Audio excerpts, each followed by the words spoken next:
In this video, I'll start the chapter drainage. तो drainage मतलब देखो ड्रेनेज बेसिन क्या होता है। एक रिवर जिस जिस एरिया को आसपास का सराउंडिंग एरिया को ड्रेन करता है, मतलब उसका पानी वहाँ जाता है, उसको बोलते हैं ड्रेनेज बेसिन। तो the area drained by a single river system is called a drainage basin. फिर ये फिगर में बहुत अच्छे से दिख रहा है कि ये एक नदी है जिसका ये एक बेसिन है पूरा, और ये एक नदी है जिसका ये बेसिन है। तो इस तरह से दो रिवर सिस्टम को ये ऊंचा पोर्शन डिवाइड कर दे रहा है, मतलब बीच में ऊंचा है और आसपास का नदी, इसलिए डिवाइड हो जा रहा है एरिया। तो इस ऊंचे एरिया को बोलते हैं water divide. Such an upland is known as water divide. तो वाटर डिवाइड का डेफिनेशन होगा any elevated area such as mountain और एन अपलैंड जो दो ड्रेनेज बेसिन को सेपरेट करता हो। अब इंडिया में अगर ड्रेनेज सिस्टम के बारे में पढ़ेंगे तो दो टाइप का रिवर्स होता है। एक होता है हिमालयन रिवर्स और एक होता है पेनिनसुलर रिवर्स। हिमालयन रिवर्स का फीचर अगर पढ़ें तो नाम से समझ में आ रहा है कि हिमालय से निकलता है। तो most of the Himalayan rivers are perennial, मतलब ये बहुत सालों से ये रिवर है। ऐसा नहीं है कि एक साल पानी रहेगा फिर सूख जाएगा या 2-3 साल रहेगा सूख जाएगा, उस तरह का नहीं होता। पूरा साल इसमें पानी रहता है। क्योंकि इसका सोर्स क्या है, सिर्फ रेनफॉल नहीं है, सिर्फ बारिश का पानी इस नदी में नहीं आता है, स्नो से भी आता है। तो जो बड़ा बड़ा ग्लेशियर्स है वो थ्रू आउट द ईयर थोड़ा थोड़ा मेल्ट होते रहता है, तो पानी आते रहता है। दो मेजर हिमालयन रिवर्स हैं, इंदस और ब्रह्मपुत्र, जो नॉर्थ से निकलता है। They have cut through the mountains making gorges. ये एक गॉर्ज होता है, देखो दो पहाड़ के बीच से नदी अपना रास्ता बनाकर निकलता है, तब उस पोर्शन इस टाइप के स्ट्रक्चर को गॉर्ज बोलते हैं। तो नदी इसी तरह से पहाड़ों से कट के निकलता है। तो एक फीचर हुआ दे आर पेरिनियल, दूसरा हुआ they make gorges while flowing. तीसरा है कि हिमालयन रिवर्स बहुत लॉन्ग होता है। ये हिमालय में निकलता है और इस तरह से दोनों बे ऑफ बंगाल और अरेबियन सी में मिलता है। तो ये जो पूरा लेंथ है ये काफ़ी लंबा होता है, काफ़ी घूमते फिरते ये बे ऑफ बंगाल में मिलता है। तो इसीलिए बोला है कि इसका कोर्सेज लॉन्ग होता है। They perform intensive erosional activity in the upper courses and carry huge loads of silt and sand. ये इससे दिखेगा, जिससे दिखा रहे हैं कि यहाँ पर रिवर ओरिजिनेट हुआ। तो ये जो अपर कोर्स है, जो यंग साइकिल है रिवर का, वहाँ पर ये बहुत इरोजनल एक्टिविटी कैरी करता है, मतलब वहाँ पत्थर वगैरह बहुत तोड़ता है। क्योंकि नदी में बहुत ज़्यादा स्पीड होता है। मिडिल कोर्सेज में इट फॉर्म्स मियांडर्स। ये इस तरह का जो शेप बनता है ना, इसको मियांडर बोलते हैं। तो मिडिल कोर्स में आते आते थोड़ा सा स्पीड कम हो जाता है, क्योंकि स्लोप कम हो जाता है, थोड़ा फ्लैट एरिया आ गया, वो इस तरह से मियांडर्स बनाता है। कभी कभी क्या होता है, मियांडर्स इस तरह से पूरा ही कट जाता है, देखो ये मेन नदी से पूरा हट गया है, तो ये बन जाता है ऑक्स बो लेक। बो शेप का हो गया ऑक्स बो लेक। लोअर कोर्स में और स्लो हो जाता है। तो अपर कोर्स का पढ़े कि it carries huge load of silt and sand and performs erosional activity. Middle और लोअर कोर्स में वो मियांडर्स, ऑक्स बो लेक्स और अदर फीचर्स बनाता है। फाइनली वो सी में जाकर मिलता है, जिससे डेल्टा बनता है। तो ये था हिमालयन रिवर्स के बारे में। फिर पेनिनसुलर रिवर्स सीजनल होता है, मतलब वो किसी सीजन उसमें ज़्यादा पानी रहता है, किसी सीजन कम रहता है, या कभी कभी सूख जाता है। क्योंकि मेनली वो सब रेनफॉल पे डिपेंडेंट होता है। तो जैसे जब बहुत ड्राई सीजन हो जाता है या बहुत एक्सट्रीम समर हो गया, एक्सट्रीम धूप, तो नदी सूखने लगता है। एक उसका वो फीचर हुआ। दूसरा, पेरिनियल रिवर्स शॉर्ट होता है हिमालयन के कंपैरिजन में, और शैलो होता है, मतलब बहुत गहरा नहीं होता। Some of them originate in the central highlands and flow towards the west. देखो इस मैप से बताएं तो अगर मैक्सिमम नदी क्या होता है, वेस्टर्न घाट्स में ओरिजिनेट हो रहा है, और वो कहाँ जा रहा है, बे ऑफ बंगाल में जाकर मिल रहा है। देखो सारा ही है, कृष्णा, गोदावरी, पेन गंगा, महानदी वेस्टर्न घाट्स में नहीं बन रहा है। तो मैक्सिमम रिवर्स वेस्टर्न घाट्स में ओरिजिनेट होकर बे ऑफ बंगाल में मिलता है। लेकिन नर्मदा और तापी ये दो रिवर है जो सेंट्रल हाईलैंड्स में ओरिजिनेट हुआ और अरेबियन सी में जाकर मिलता है। तो ये था पेनिनसुलर रिवर्स के बारे में शॉर्ट में। अब हम लोग सारे रिवर सिस्टम के बारे में डिटेल्स में पढ़ेंगे। तो what is a river system? A river along with its tributaries. एक रिवर जब फ्लो करता है तो छोटा छोटा बहुत सारा नदी उसको ज्वाइन कर लेता है। तो ये मेन रिवर और इसका जो ट्रिब्यूटरीज है ये दोनों मिलकर बनता है रिवर सिस्टम। अब इंदस रिवर सिस्टम के बारे में पढ़ेंगे। तो ये तिब्बत एरिया है ना, यहाँ मानसरोवर लेक है, उसके पास से इंदस नदी निकलता है। वो वेस्ट साइड में फ्लो करके इस तरह से इंडिया एंटर किया, लद्दाख डिस्ट्रिक्ट में। वहाँ पर वो पिक्चरस्क गॉर्ज बनाता है। पिक्चरस्क मतलब देखने लायक, जो बहुत सुंदर सुंदर गॉर्ज बनाता है। बहुत सारा छोटा छोटा ट्रिब्यूटरी जैसे जस्कर, नुब्रा, श्योक, हुंजा, ये सब इंदस को ज्वाइन करता है in Kashmir region. Indus flow through Baltistan and Gilgit and emerges from the mountains at Attock. फिर देखो सतलज, बियास, चेनाब, झेलम, ये सब इसको ज्वाइन करता है और ये फर्दर फ्लो होते जाता है। पाकिस्तान आ चुका, पाकिस्तान में मिठानकोट एरिया है। उसके बाद वो और साउथ में फ्लो कर रहा है और अरेबियन सी में मिल रहा है कराची में, ईस्ट ऑफ कराची। तो ये था इंदस का ओरिजिनेशन और वो किस तरह से इंडिया आया, फिर पाकिस्तान चला गया। इंदस प्लेन का स्लोप बहुत जेंटल है, मतलब स्लोप जेंटल है एज इन इस तरह का नहीं है, स्लोप ढलान बहुत कम है। और टोटल इसका लेंथ है 2900 किलोमीटर। तो ये one of the longest reverse में से आता है। A little over a third of the Indus basin is located in India. Maximum portion उसका पाकिस्तान में ही है, वो दिख रहा है। देखो इंदस वाटर ट्रीटी, पानी का यूज पे भी पूरा मतलब कंट्रीज के बीच में और स्टेट्स के बीच में ट्रीटी साइन हुआ हुआ रहता है। तो इंदस वाटर ट्रीटी के अकॉर्डिंग इंडिया इंदस रिवर का सिर्फ 20% पानी यूज कर सकता है, बाकी पानी उसको छोड़ना पड़ेगा, तभी जाकर ना पाकिस्तान में पहुंचेगा वो, इस वजह से। फिर गंगा रिवर सिस्टम। तो head waters of the Ganga, Ganga का ओरिजिन कहाँ से होता है? गंगोत्री ग्लेशियर से। तो जब गंगा वहां से निकलती है उसका नाम होता है भागीरथी। फिर देव प्रयाग एक जगह है उत्तराखंड में, वहां वो अलकनंदा के साथ मिलती है। Eight Haridwar the Ganga re emerges from the mountains on through the plains. ये तो पता है कि हरिद्वार में गंगा बहती है। फिर Ganga is join by many tributaries, बहुत सारा छोटा बड़ा ट्रिब्यूटरीज गंगा को ज्वाइन करता है, जैसे यमुना, घाघरा, गंडक, कोशी। यमुना यमुनोत्री ग्लेशियर से निकलता है और जैसे इधर गंगा बह रहा है तो उसके राइट साइड में पैरेलली यमुना बहता रहता है।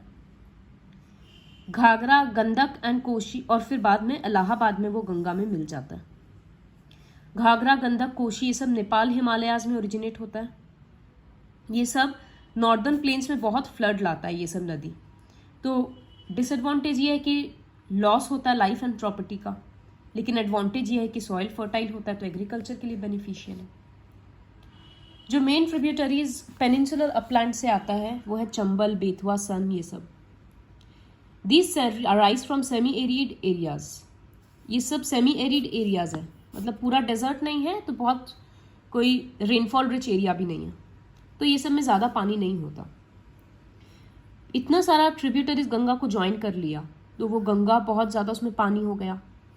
Ganga flows eastward till Farakka in West Bengal. West Bengal में वो फरक्का तक फ्लो करती है। उसके बाद दो ब्रांच हो जाता है। एक ब्रांच चला जाता है, देखो ये दिख रहा है बांग्लादेश में, ये वाला, और एक ब्रांच इस तरह से बे ऑफ बंगाल में चला जाता है। बांग्लादेश में जो गंगा है वहां ब्रह्मपुत्र भी देखो मिल गया, तब जाकर यहां बनता है गंगा ब्रह्मपुत्र डेल्टा। तो ये मैप से कितना इजी हो रहा है पढ़ना। इस तरह से देखो गंगा में घाघरा, गंडक, कोशी, इस तरह से सब कुछ ज्वाइन कर रहा है। ये रहा सन, बेतवा, सब ज्वाइन करके फरक्का तक फ्लो हुआ, फिर वो डिवाइड हो गया, एक नीचे चला गया बे ऑफ बंगाल में, एक एंटर किया बांग्लादेश में। तो ये रहा द रिवर बाइफरकेट्स हियर, मतलब वो डिवाइड हो जाता है। द भगीरथी हुगली एक डिस्ट्रीब्यूटरी हो गया, वो नीचे की तरफ चला गया बे ऑफ बंगाल में, और मेन स्ट्रीम जो मेन गंगा थी वो बांग्लादेश और वहाँ ब्रह्मपुत्र से मिल गया। Further downstream it is known as मेघना। तो ये जो गंगा और ब्रह्मपुत्र मिलने की वजह से ये जो नदी हो गया ना, इसको बोलते हैं मेघना। यहाँ पर बहुत पानी हो गया क्योंकि इतना बड़ा बड़ा 2 नदी उसमें मिल रहा है। फिर जब वो सी में मिलता है तो बनाता है गंगा ब्रह्मपुत्र डेल्टा, जिसका नाम है Sundarban delta. Length of the Ganga is over 2500 kilometre. Ambala is located on the water divide between Indus and Ganga river system. मतलब अंबाला जो जगह है वो इंदस और गंगा रिवर सिस्टम को डिवाइड करता है। The plains from Ambala to the Sundarban stretch over nearly 1800 kilometre. Ambala से लेकर समझ लो सुंदरबन, इस तरह का अगर कहीं एरिया तो वो कितना लंबा है, लिखा है 1800 kilometre. But the fall in its slope is hardly 300 metres.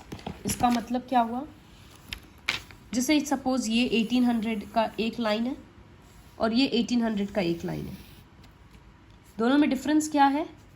Straight line वाला डिफरेंस नहीं है। डिफरेंस ये है कि इसमें ढलान बहुत कम है, धीरे धीरे धीरे ढल रहा है वो, और इसमें क्या है, इसमें स्लोप बहुत ज़्यादा है। तो अंबाला से लेकर सुंदरबन तक जो ढलान है वो इस तरह का है, स्लोप बहुत ज़्यादा नहीं है। फिर ब्रह्मपुत्र रिवर सिस्टम।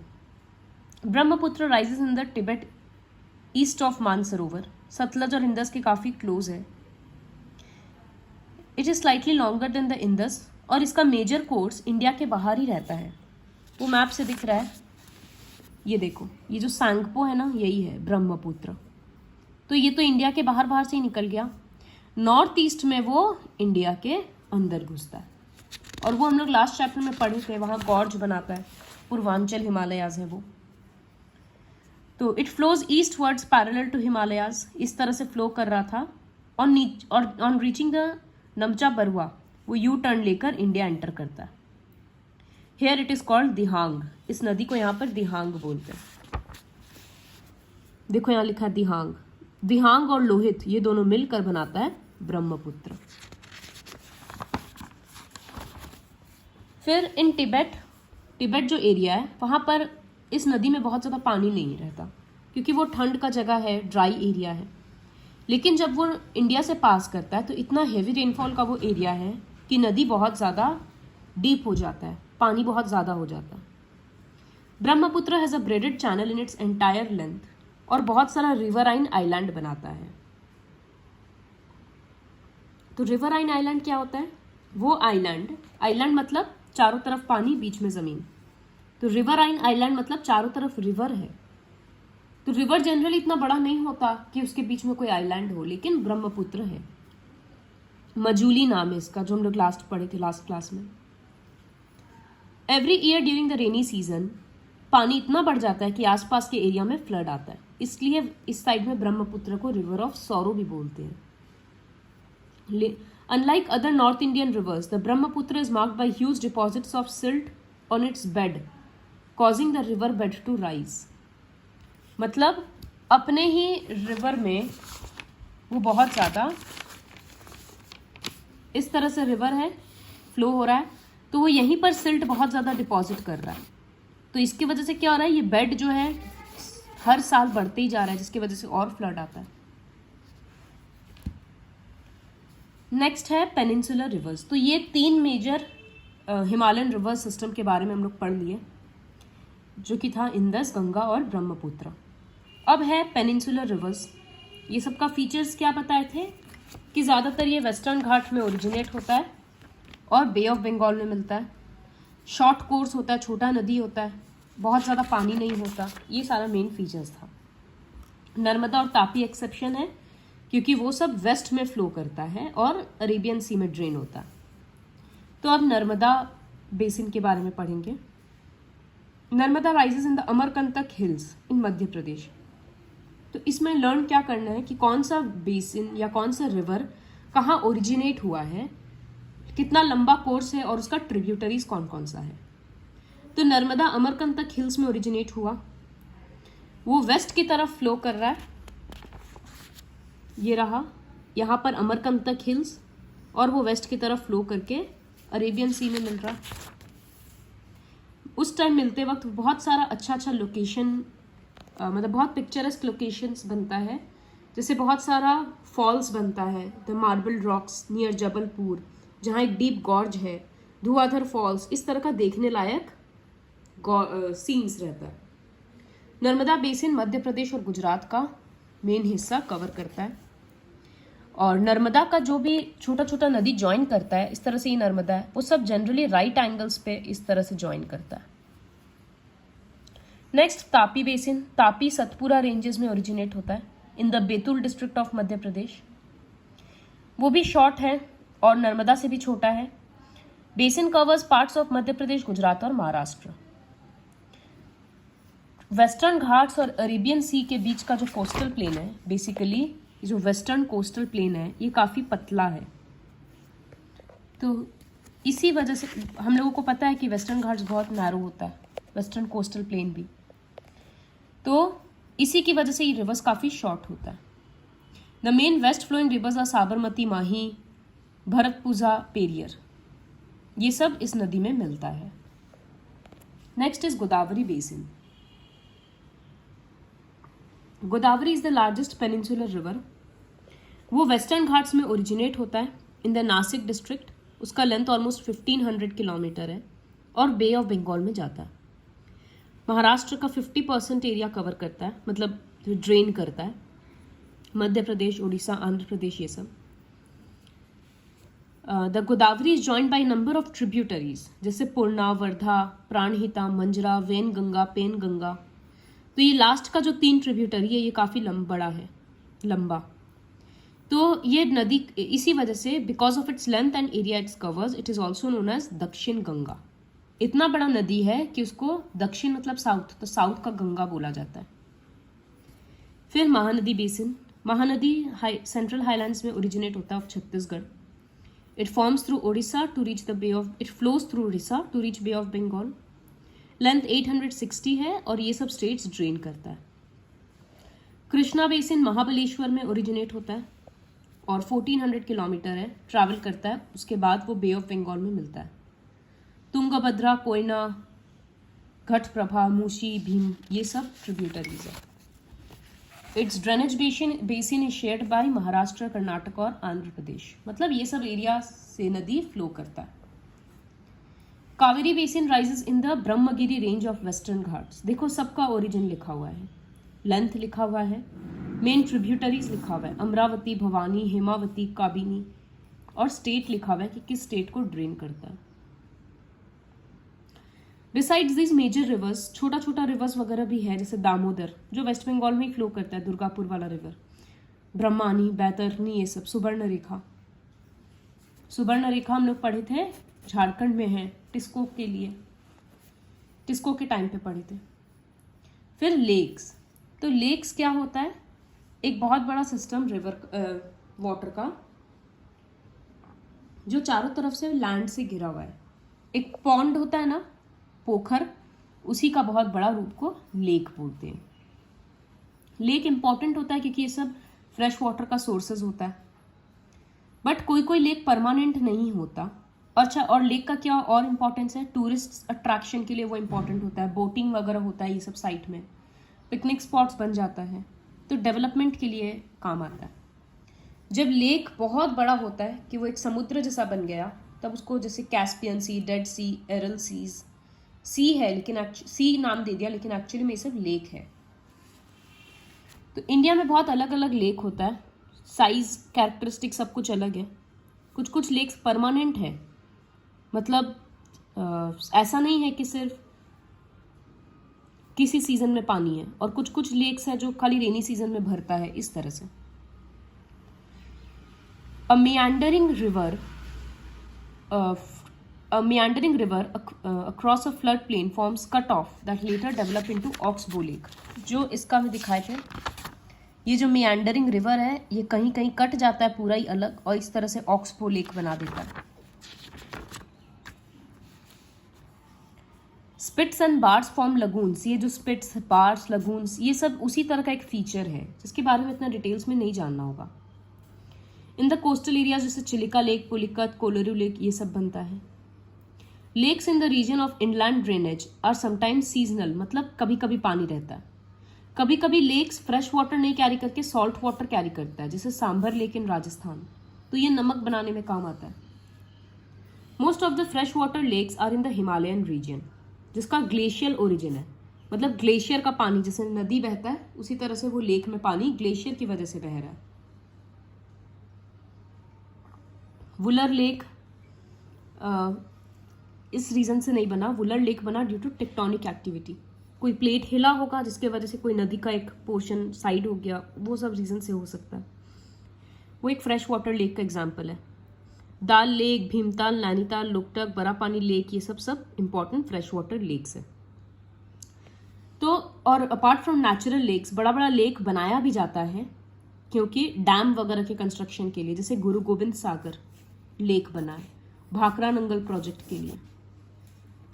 तो लेक का क्या इंपॉर्टेंस है? ये एक रिवर के फ्लो को मेंटेन करने में हेल्प करता है।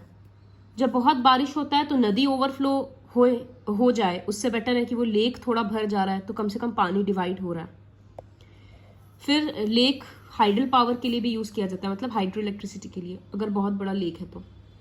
आसपास के सराउंडिंग को ये मॉडरेट करता है, एक्वेटिक इकोसिस्टम बढ़ाता है, नेचुरल ब्यूटी बढ़ाता है एरिया का, टूरिज्म और रिक्रिएशन के लिए ज़रूरी है।